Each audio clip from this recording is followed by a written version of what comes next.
میں اب اپنے اگلے مقرر سے گزارش کروں گا کہ جو مرکزی رہنما جمعیت علماء اسلام پاکستان ہیں جناب محترم و مکرم مفتی محمود الحسینی صاحب سے کہ وہ تشریف لائیں اور وحدت امت کانفرنس و یکجہتی فلسطین سے گفتگو فرمائیں۔ نحمده ونصلي ونسلم على رسوله الكريم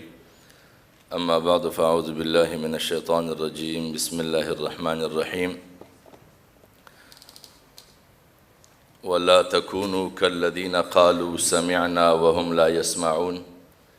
ان شر الدواب عند الله صم بكم الذين لا يعقلون وقال تعالى في مقام آخر ولا تقف ما ليس لك به علم ان السمع والبصر والفؤاد كل اولئك كان عنه مسؤولا صدق اللہ العظیم۔ گرامی قدر قائد تحریک بیداری امت مصطفیٰ حضرت مولانا سید آغا جواد نقوی صاحب اور دیگر معزز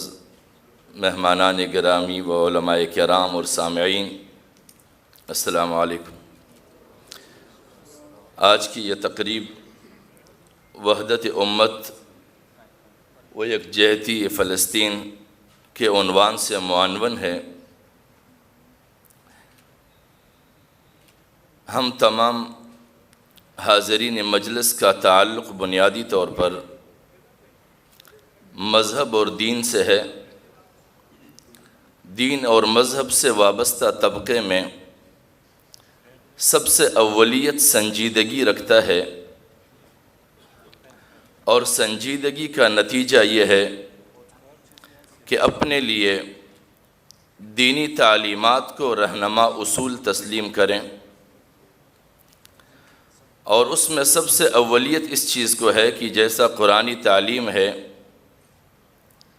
جس میں فرمایا گیا ہے کہ وَلَا تَكُونُوا كَالَّذِينَ قَالُوا سَمِعْنَا وَهُمْ لَا يَسْمَعُونَ، کہ ان لوگوں کی طرح نہ ہو جانا کہ جن کا دعویٰ تو یہ تھا کہ ہم نے سنا لیکن انہوں نے کچھ نہیں سنا تھا۔ اور یہی طرز عمل اتنا ناپسندیدہ ہے کہ اللہ رب العزت فرماتے ہیں ان شر الدواب عند اللہ صم بکم الذین لا یعقلون، کہ ان کو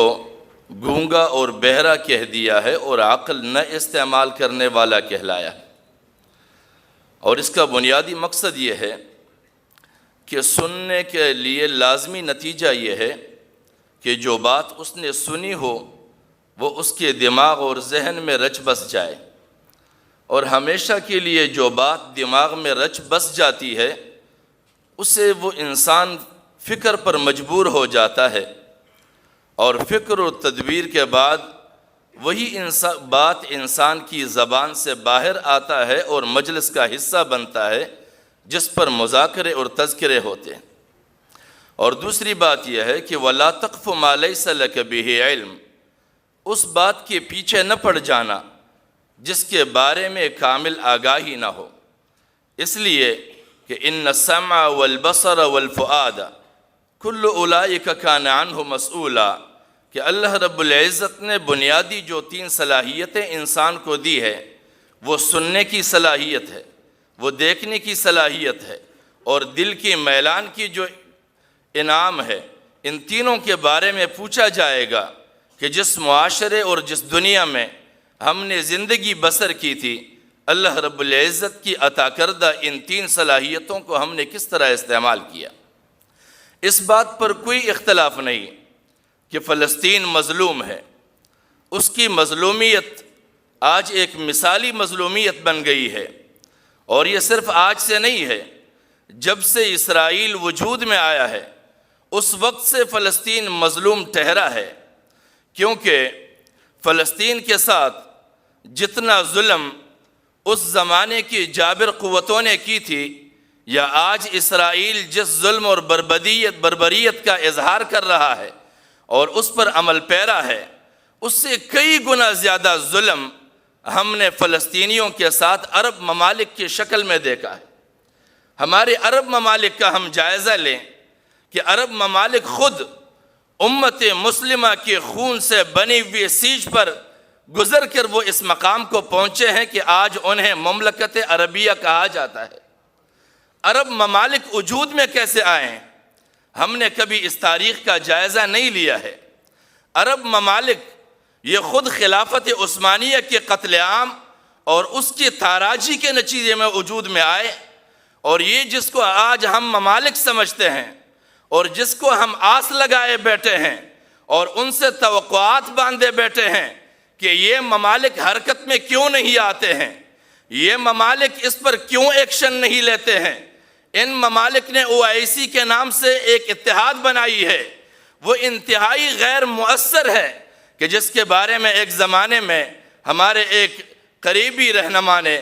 مولانا حسین احمد صاحب نے، حافظ حسین احمد صاحب نے کہا تھا کہ OIC ICO میں پڑی ہوئی ہے، اور آج بھی واقعتاً OIC کی یہی حالت ہے کہ وہ ICO میں پڑی ہوئی ہے۔ اس کے کسی کردار کو، اس کے کسی عمل کو کوئی اہمیت نہیں دی جاتی۔ اس کی بنیادی وجہ یہ ہے کہ ہمارے تمام عرب ممالک یہ بنیادی طور پر ممالک نہیں ہے، یہ برطانوی اور اس زمانے کی جابرانہ قوتوں کے ساتھ اتحادی عمل کے انعامی اسکیم کے طور پر دیے ہوئے ممالک ہیں، اور ان کے مخصوص اقوام کے سربراہ اس انعامی اسکیم سے مستفید ہوتے ہیں۔ اگر ہم بین الاقوامی امن معاہدات کا مطالعہ کریں اور اس کا جائزہ لیں تو اس میں جو معاہدات درج ہیں، اس معاہدے میں کیا شرائط ان کے لیے درج کیے گئے ہیں۔ ان شرائط میں سے پہلا شرط یہ ہے کہ ان کے لیے یہ اختیار نہیں ہے کہ یہ اپنے سے کسی کو دوست ڈکلیئر کرے، ان کو یہ حق حاصل نہیں ہے کہ وہ اپنے مرضی سے کسی کو دشمن ڈکلیئر کرے، اس کو یہ مرضی اور اختیار حاصل نہیں ہے کہ وہ اپنے خطے کے وسائل پر کسی کو سرمایہ کاری کے لیے از خود دعوت دے، یا پھر اپنے خطے کے موجود وسائل سے وہ خود استفادہ کر سکے بغیر کسی اجازت نامے کے، اور پھر اگر ان کو ضرورت پڑے تو یہ اپنی مرضی سے اپنے ممالک کی افواج تشکیل نہیں دے سکتے، لیکن اگر کوئی ان کے مقابل میں نبرد آزما ہو جائے تو ان کے دفاع کا حق بھی برطانیہ اور مغربی طاقتوں کو حاصل ہے، ان کو نہیں۔ تو جن ممالک کو یہی شرائط عائد ہو، ان ممالک سے کیا توقعات کیے جا سکتے ہیں؟ اور پھر ساتھ میں ایک معاہدہ کسی زمانے میں اسرائیل اور فلسطین کے مسئلے کے حل کے لیے کیا گیا تھا، بالفور معاہدہ کے نام پر۔ اس معاہدے میں بھی اسی زمانے میں کئی سارے ممالک کے خطے ہتھیائے گئے تھے۔ اسرائیل نے اردن کا خطیہ بھی ہتھایا تھا، لبنان کا بھی ہتھایا تھا، مصر کا بھی ہتھایا تھا، اور کئی سارے تھے۔ لیکن جب معاہدوں کا وقت آیا تو ان عرب ممالک نے اپنے خطوں کے حدود کا تعین تو کیا، اپنے خطے وصول کیے، لیکن فلسطین کو ایسا ہی چھوڑ دیا جیسے آج اس کی حالت۔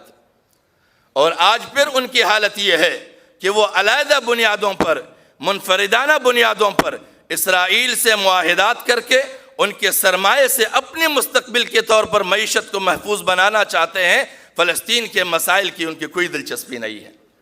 اور مغرب بھی اس مسئلے کو اسی طرح لٹکائے رکھنا چاہتا ہے تاکہ مغرب عرب لیگ کے اتحاد کے نام پر اسرائیل کو بلیک میل کر کے عرب کے وسائل سے مستفید ہوتا رہے، اور عرب کو اسرائیل کی طاقت سے ڈرا کر اسرائیل کے سرمایے سے مستفید ہوتا رہے۔ ایسا لگتا ہے کہ عرب ممالک اور مغربی طاقتوں کا ایک ہی موقف ہے کہ وہ اس کھیل کو ہمیشہ کے لیے کھیلنا چاہتے ہیں، لیکن امت مسلمہ کی ذمہ داری یہ ہے کہ وہ اس طرح کے مسائل کو سنجیدہ لے کر مستقل بنیادوں پر اس کے حل کی راہ تلاش کرے۔ اس میں اختلاف نہیں کہ فلسطین مظلوم ہے، لیکن یہ بات زیر غور ہے کہ فلسطینیوں کی حمایت انہیں لڑا کر انہیں قتل کرانے میں ہے، یا ان کے مسائل کا حل دے کر انہیں مستقل قوت بنانے میں ہے۔ وآخر دعوانا الحمدللہ رب العالمین۔